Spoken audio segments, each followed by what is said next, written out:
Hey, welcome everyone to the international conference call featuring Tyson Fury, the lineal heavyweight champion of the world, who takes on undefeated WBC world champion and feared KO artist Deontay the Bronze Bomber Wilder, Saturday, February 22nd, in a historic joint presentation by Fox Sports Pay-Per-View and ESPN Plus Pay-Per-View, live from the MGM Grand Garden Arena in Las Vegas. You can check your local cable listings to order, or order the fight directly on the Fox Sports app or ESPN Plus app. The pay-per-view broadcast will begin at 9 p.m. Eastern Time sharp. So before we kick things over to Tyson Fury, I'd like to introduce the chairman and founder of Top Rank, Mr. Bob Arum, for his opening statement.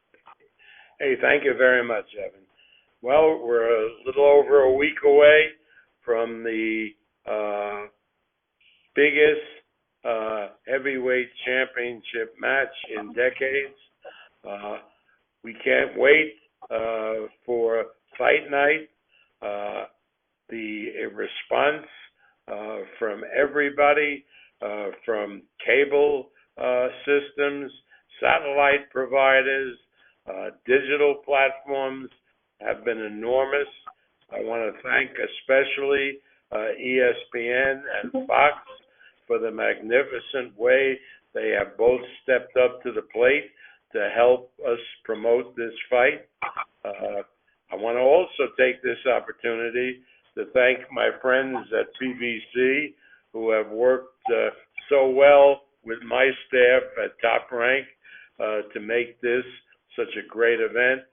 And of course, giving kudos to the two fighters who have been amazing in the comments they have made about the fight to the press, respecting each other's ability, but confident in the fact that each of them believe that they will win. And I'm particularly impressed and very thankful for Tyson Fury, who has shown the world how you, as a participant, promote a big event like this heavyweight championship match. Tyson has done a marvelous job communicating to the press, and having watched him in the gym sparring, I'm telling everybody that he's on the top of the game, and you're going to see a masterful performance from Tyson on February 22nd. Thanks, Evan.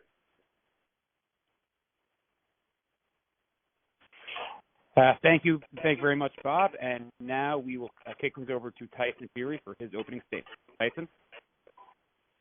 First of all, God bless you, Bob Arum, for that intro. Excellent intro. I've been training very, very hard for the last 8 weeks in Las Vegas. I was training 4 or 5 weeks before that back in the UK. I've never, ever been as focused or as ready for one fight as I am for this fight. I have pulled out all the stops that anyone could ever pull out for a training camp. I've not left anything unturned. Every box has been ticked. We are going to see the best Tyson Fury that Tyson Fury can be. Last time, I only had a couple of fights back, 6 months activity after 3 years out the ring. This time, I've had well over a year of activity. I'm coming off five victories back to back. I've just come off a good 12-round contest back in the end of last year. I'm match fit. I'm ready. I'm confident. Sparring's been going well. I'm injury-free. No excuses my end. I'm ready for a war, 1 round or 12. Thank you, Tyson. And shortly we are going to kick things over to the press. You can ask questions for either Tyson or Bob. Thank you. At this time, if you would like to ask a question, please press star and 1 on your touch-tone phone. If you find that your question has been asked, you may remove yourself with the pound key. Our first question comes from Dan Rafael from ESPN. Please go ahead. Thank you very much. Hello, everybody. Tyson, good to talk to you today. My first question for you, Tyson, is given that you have 12 rounds of experience against Deontay Wilder in your first fight from a couple years ago, I wonder, what do you think the biggest adjustment is that you need to make in this particular matchup, knowing that you already went 12 rounds with the guy before and you've seen what he has? The biggest mistake I made last time was not making him pay when he was hurt. I didn't know what I had in the tank last time. I'd never been 12 rounds in a long time. This time I know I can do the distance, and when I get him hurt, I'll throw everything but the kitchen sink at him, and he won't know what hit him. What do you think also in that fight the first time around that you learn most about him that you think you can exploit in the rematch? I learned that he can be hit and he can be hurt quite regular. That's the biggest thing that I learned about Deontay Wilder. Nothing I didn't already know. Before I fought him, obviously, I didn't know what he was like in a boxing ring. And after I fought him, I know what he's like now. And I said there's nothing to worry about. He's got a big right hand, and that's it. He's a one-dimensional fighter, and I'm going to prove that on the 22nd of February. So, Tyson, do you think you going into this matchup have more confidence because you went to 12 rounds? A lot of people thought you won. You outboxed him for a long stretch. You survived the knockdown. Or is there a concern because you did get knocked down twice, particularly hard in the 12th round? Like, which one is it? No, there's no stress to me going into the fight. I've been 12 rounds of him, outboxed him quite comfortable, took his best shots, got up, fired back into him. The one who should be concerned is Deontay Wilder, because with him being a one-trick pony, he's a knockout artist, but he had me down twice in 2 rounds, 9 and 12, and he had over 2 minutes in each round to finish me, and he couldn't finish me. It was like that Mortal Kombat. They said, finish him! But he couldn't finish him. He's the one who should be concerned. He's landed the 2 best punches that any heavyweight in the world could ever land on somebody else.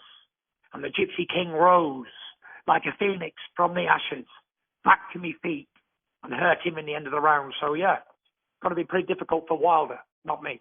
This is heavyweight boxing. I've been hit, I've been hurt, I've been put down in my career. But it's not when we get put down. It's what happens when we get back up and keep moving forward. And our next question comes from Keith Idec from BoxingScene.com. Please go ahead.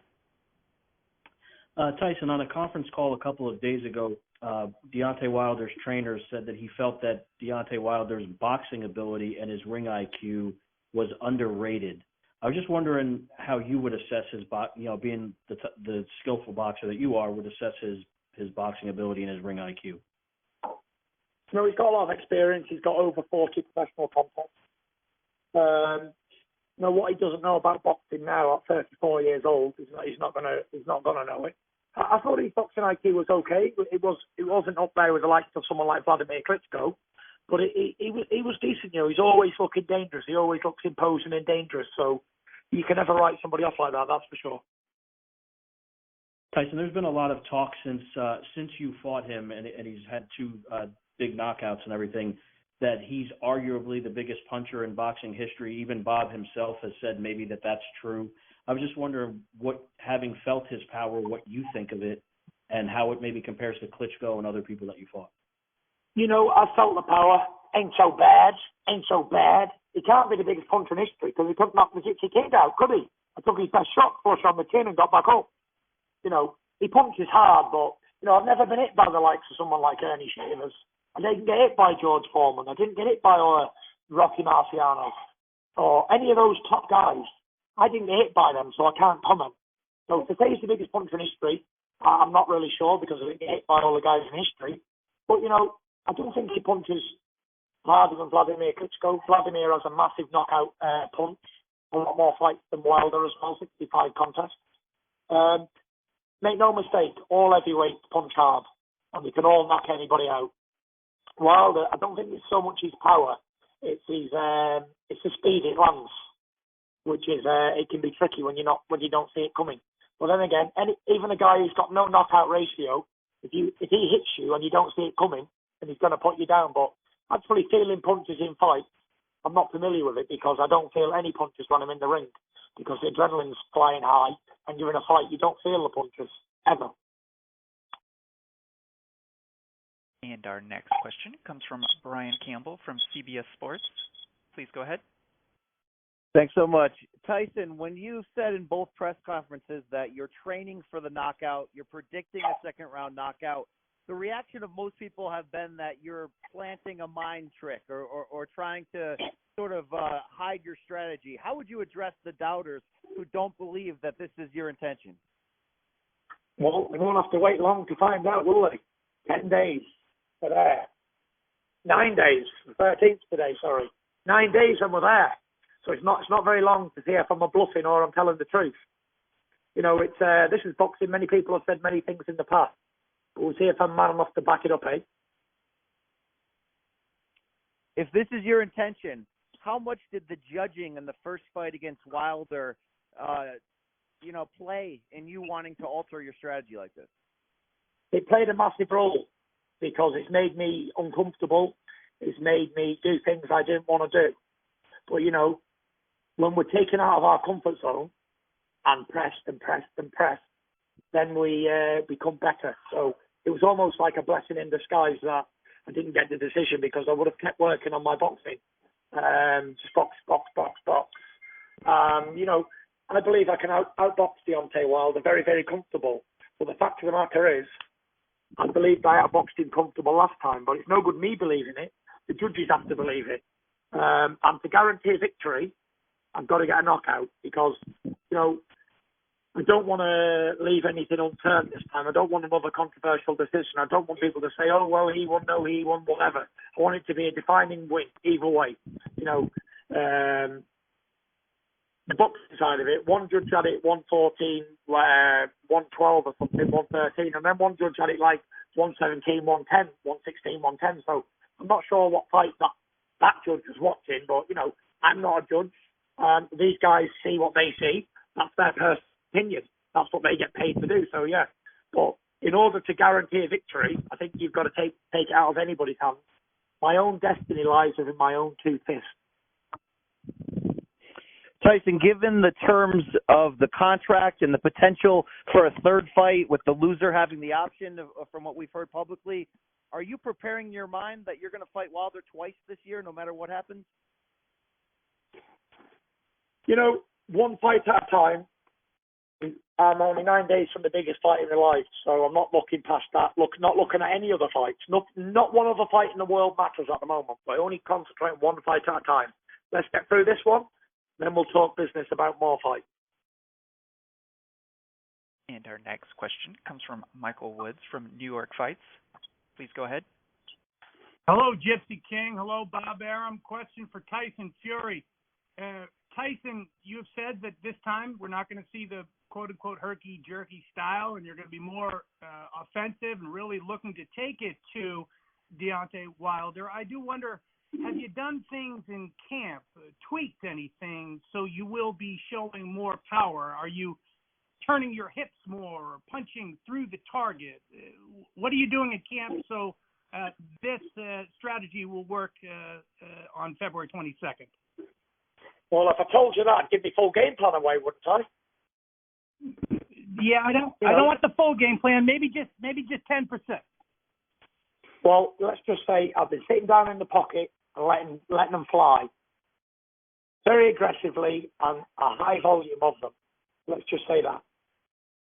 All right, that'll be a fan-friendly fight then, not much more.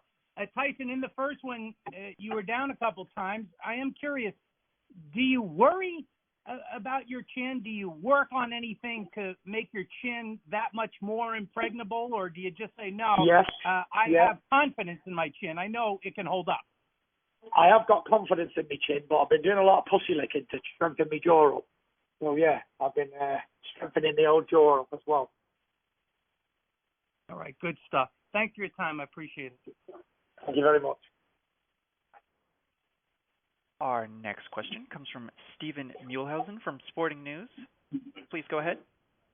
Thank you, Bob and Tyson, for the time today. And Tyson, just want to, you go back to what Brian said real quickly, and you said this fight is the biggest fight of your life.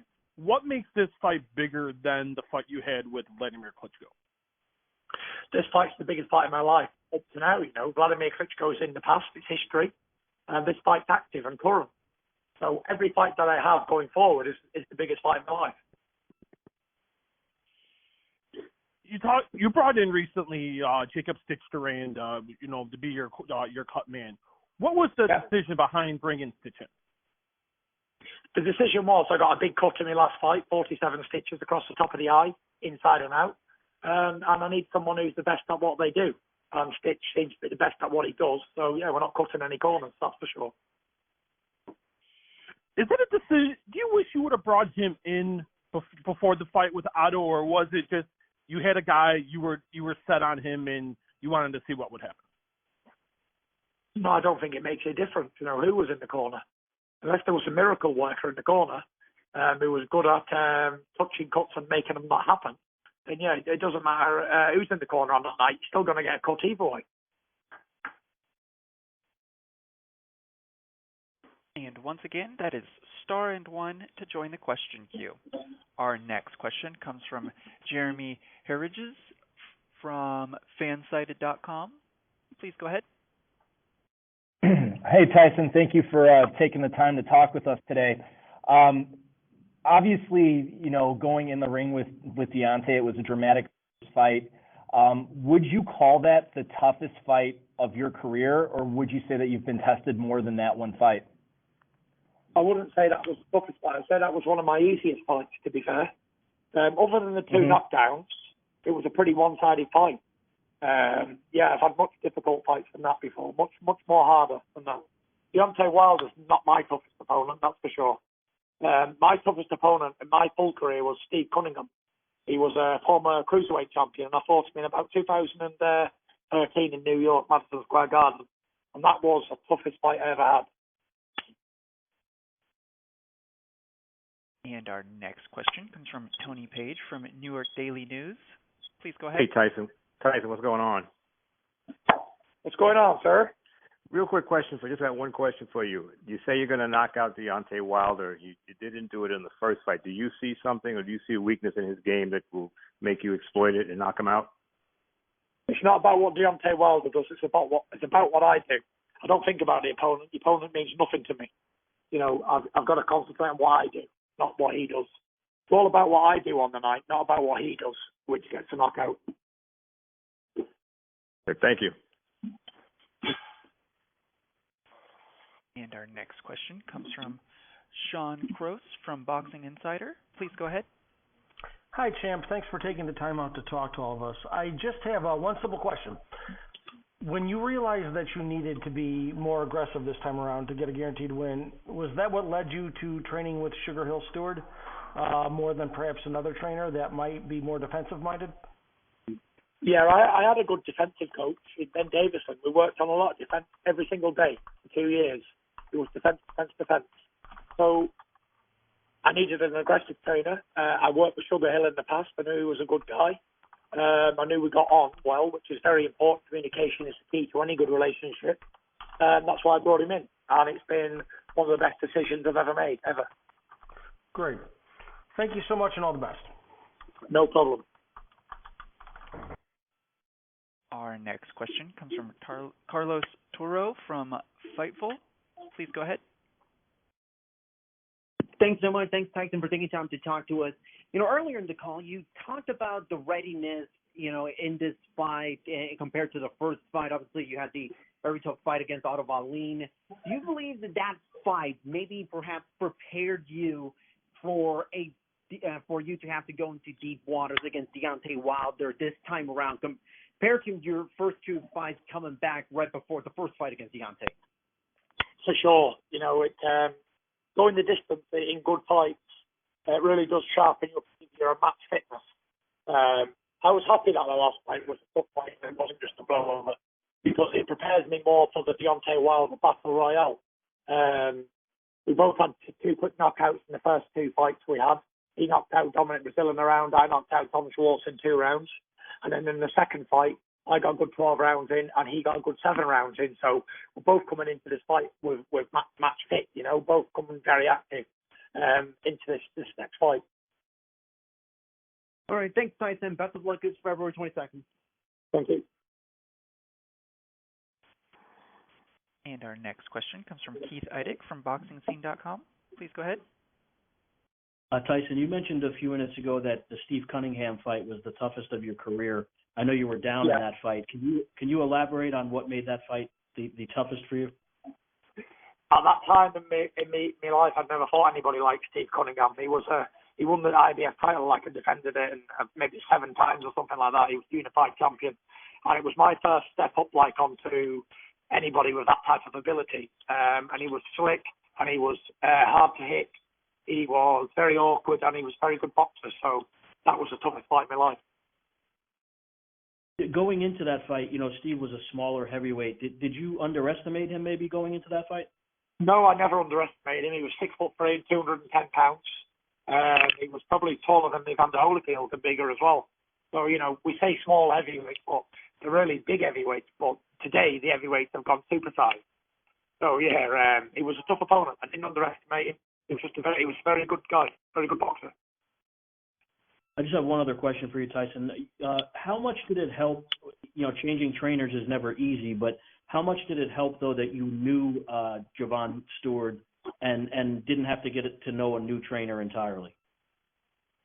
It was very helpful. We knew each other from the past, and it was helpful because we just gelled straight away. There was no getting used to each other and all that.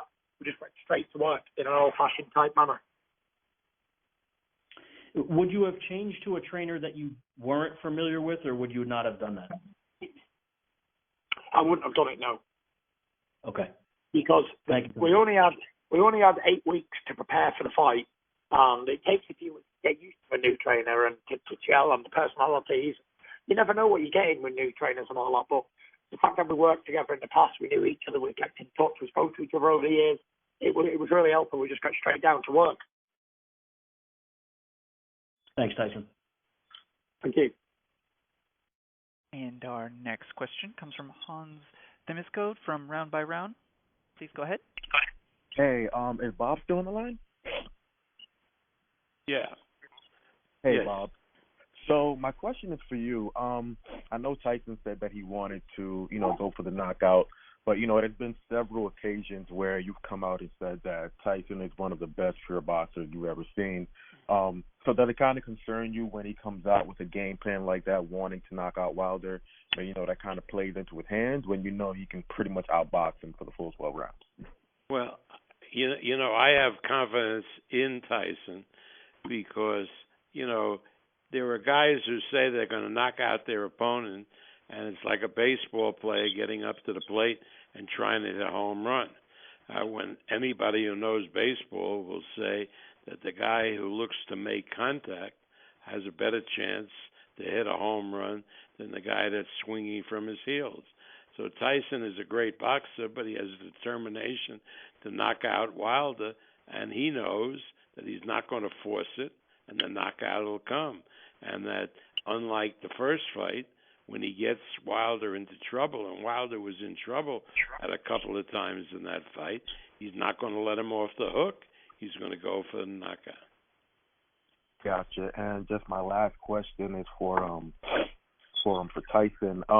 You've done just about everything. Well, for the most part, just about everything in the heavyweight division. Lineal champ. You've had just about every belt. You've fought a lot of great fighters. The one thing I don't believe you've gotten yet is the WBC belt because the Klitschko had it. Klitschko didn't have it at the time that you fought him. So, I know you've kind of made it. You've kind of let it be known that nothing really gets you going so much because it's just like, hey, I already had that belt, I already did this, I already did that. So when it comes to the WBC belt, do you kind of look at that like, okay, this is something that I really want? I know you really want to beat Wilder. When you look at the belt itself, you're just like, hey, that's the one thing I didn't achieve yet. I always like challenges. The WBC is the one that's escaped me over the years for whatever reasons. I never got my hands on it yet. And it will be to finish off my collection of all the belts that there is to offer out there, and that would be every single one of them. So it would be nice to finish the collection off for sure. Gotcha. Thank you. Appreciate it, and good luck, man. Good luck. Good luck. Our next question comes from Dan Rafael from ESPN. Please go ahead. Thank you very much. Hello, Tyson. I just had a follow-up question for you. You have the big win against Vladimir Klitschko on your record. You've got some other good wins, Chisora, whatnot. A lot of people thought you won the first fight with Deontay. If you win this second fight, what do you think this does for the legacy of Tyson Fury, particularly because you have said that you don't have very many more fights left after this? Yeah, I'm not really too concerned about the legacy. I've done what I've done. When I'm finished with boxing, I don't care about the legacy at all. But the fact of the matter is I care about being active and I care about what's happening now. So, I think the Wilder fight cements me. Winning this fight cements me as the best of my era. No more to prove. Everyone else has been defeated. And there was only me and Deontay Wilder left who were unbeaten after 12 years as professionals. So it's all on the line for this fight. I think it's a massive must for me. It's a massive must to win. But you really, I mean, I rarely do I hear boxers say that they literally don't care about their legacy. I have to believe that after your long career that you don't have some part of you that wants to be remembered in a really positive way for everything you've accomplished. You know, I'm not really concerned about what happens when I'm gone. You know, when I'm gone means I'm retired, and when I'm retired means I'm on to other things, and that'll be another chapter of my life. So, you know, we can only take one chapter of our lives at a time, and I'm just enjoying and living in the moment right now. I'm living my dream, my childhood dream, my young adult dream, and my midlife dreams. And like I say, I really don't care about legacy, and that's the fact of the matter. Because what somebody thinks of me when I'm finished is really unimportant, because it's all sticks and stones, whether it's good or bad. Everyone is entitled to their opinion, and there'll be somebody else to replace me, just like everybody else, every other champion in history. Other young guys have come along and took that place, and that's how the food chain works. Fair enough. I'd like to ask Bob that question also. Bob, you still there? Yes, yeah, I'm here. So you heard Tyson, I think, say that with the victory against Wilder on February 22nd, that he doesn't care about what people would say about it in terms of his legacy. But you've been around for a long time, seen a lot of great heavyweights. What do you think Tyson Fury's legacy would be with this victory? Well, I think that everybody would have to recognize him as one of the great heavyweight champions of all time. I mean, it seems to me, and I've been through in my years in boxing, heavyweight champions that go back before most of you writers were born. I mean, starting with Ali and Joe Frazier and Foreman and Mike Tyson and Evander Holyfield and Lennox Lewis and Joshua and Wilder. And when Tyson does what I expect him to do on February 22nd, he definitely will belong with those immortals. All right, very good. Thank you for that, Bob. Thank you, Tyson. Appreciate it. Thank you. Our next question comes from Michael Woods from New York Fights. Please go ahead. Follow-up question for the Gypsy King. Tyson, you said that you don't really so much care what the other guy brings to the table. It's what you're able to do. But I feel like Wilder, to me, seems as confident as he's ever been. I wonder, do you assess him the same way, or no, his mindset really doesn't matter to you? Yeah, his mindset is none of my concern. Every fight I've ever fought's been confident they're going to win. Because if they wasn't, they'd be in the wrong game. That's for sure. As performing athletes, as champions, you always believe you're going to win. But it hasn't affected me so far in my career that every other opponent I've ever fought thought he was going to win, and they didn't. It doesn't matter what the opponent's mindset is. It's about what mindset I've got going into the ring and what game plan I execute in there. And that's all it comes down to. Wilder can be the best Wilder he ever wants to be. But if my mindset's totally concrete on winning, then I'm going to win, for sure. And it's how much you want it. And I believe I want this more than Deontay Wilder does. Deontay Wilder wants to be a famous guy. He wants to be an actor. He wants to be on TV. He's into all that lifestyle and all that. He's just what I'd call a social climber. He wants to be something he's not. Me, I don't care for all of that stuff. I don't care about being famous. I don't care about being somebody wants to shake my hand or be on TV. None of that stuff means anything to me. The only thing that means something to me is winning these fights. That's it, period. And when the boxing's over, that's it for me. There's no more fame. There's no more nothing. Because I won't be taking any more steps to be an actor or to be a singer or to be something like that. Because it doesn't interest me. I'm a purebred fighting man, through and through. And when it's over, it's over. That's it. Nothing else matters to me. Fair enough. You've spoken how you see your legacy. It makes sense. I am wondering, though, about the present. You win this fight, and do you think the case could be made that really you win this, that you deserve to be maybe regarded as the best pound-for-pound boxer on the planet?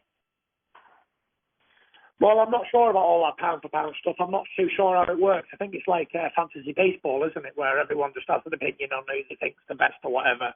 Right. The pound for pound stuff, I've never really been able to follow it because it's like saying if an eagle had feet, it'd be able to run faster than an ostrich. Right. Or, if a cow could fly, could it fly faster than an aeroplane?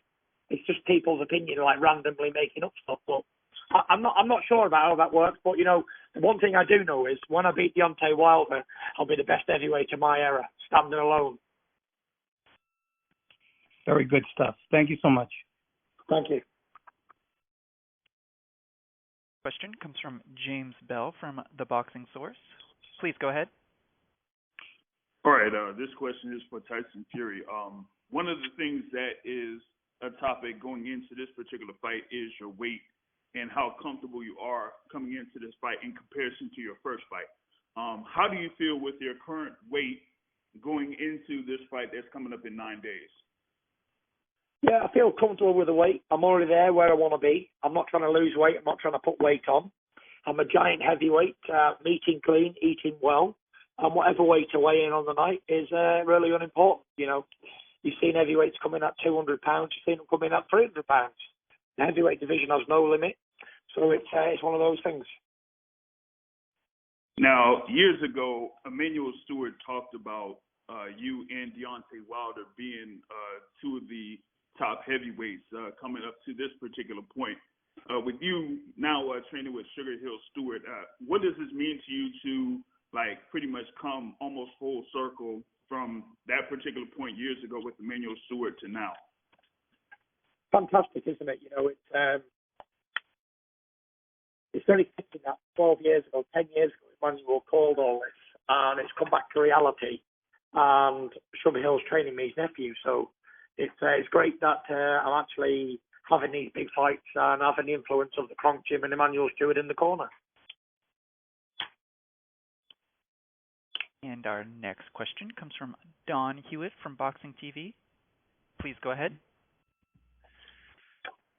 Hi, Tyson. I'm probably one of the few English people to speak with you today. I know everybody's excited back home.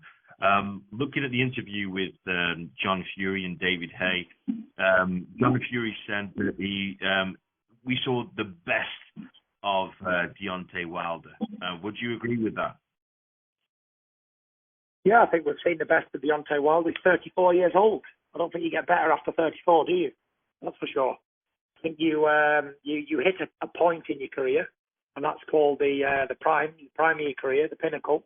And then after that pinnacle, you slide down, and that's what happens. History tells that story. So Deontay Wilder's at the pinnacle of his career. The only place he can go now, he can either extend that pinnacle or he can slide down. So yeah, he's not going to get any better. He's at his best. Absolutely. And talking from a different perspective, especially here in the UK, you're known as a real advocate of mental health, and for all these people, getting up off the ground in the 12th round of the last fight, you really showed that true bravery, that true gypsy fighting spirit. What have you got to say to all the people out there in the UK and all around the world who are struggling with mental health? The best message I can give is you can do it. It's never over until it's over. Seek medical advice immediately, and communication is the key to everything. If you don't talk about things, you're never going to get things right. Things will never come back to how they were unless you talk about them. Bottling mental health is one of the worst things that anybody can do. I've been there, I've done it all myself, and I hid it away from a lot of people for a long time, and I exploded, and that's what happens. But if you want to get well again, you've got to seek medical advice and get a routine going in your life. Set short-term goals, targets, and achieve them. And that's what I did. I used training as my medicine, and I used living a healthy lifestyle as a medicine too. Brilliant. Thanks, Tyson. Final question. This is coming from Matt and Alex, one of our followers. What can us Brits expect from you? What can we expect from you in this fight? You can expect to see the WBC champion returning home on the 24th of February.